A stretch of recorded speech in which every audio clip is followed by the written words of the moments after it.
It's 1 a.m. You're alone in your bedroom, scrolling through a screen, while the window behind you rattles in its frame. When we hear a floorboard groan or a door click at night, the brain instinctively works to preserve our calm.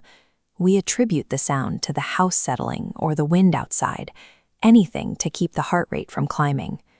We feel a heightened sense of safety in our own beds.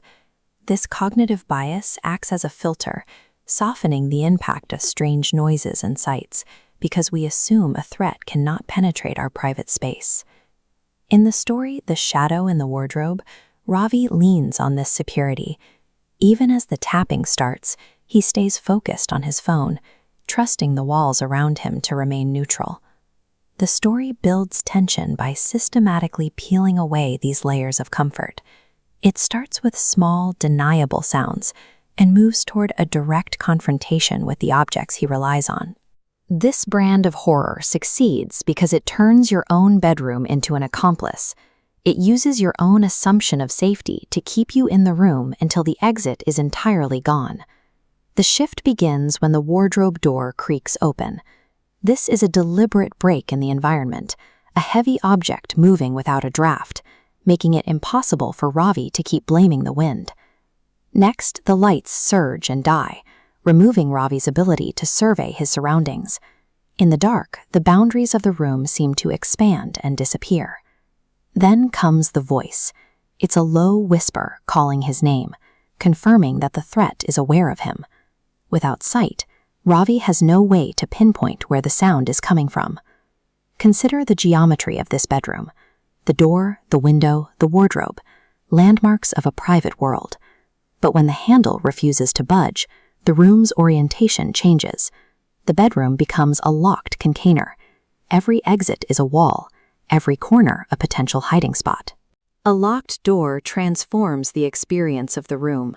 Escape is off the table, which means Ravi is now sharing a closed space with whatever was whispering from the shadows. In the dark, the phone screen lights up again. It feels like a lifeline, a way to signal for help or at least see the floor. But the device isn't responding to Ravi.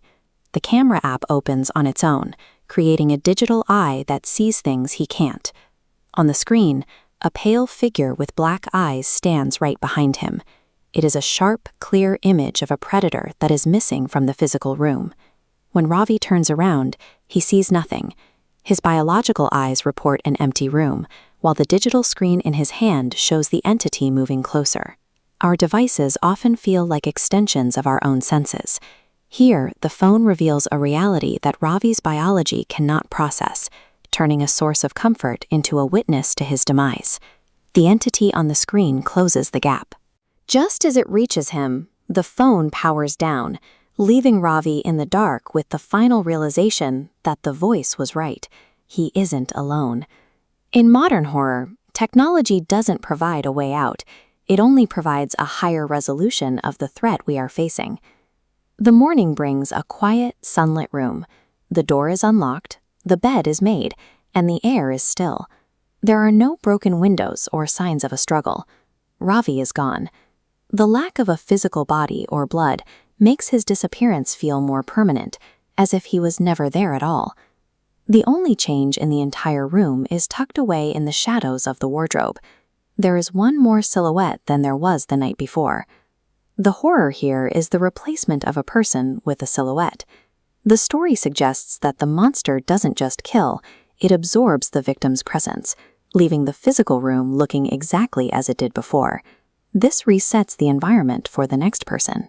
The room is clean, the furniture is in place, and the new shadow waits silently for the sun to go down again. The next time you hear a creak in your own room at 1 a.m., remember that your walls don't provide safety. They only provide a border for the dark.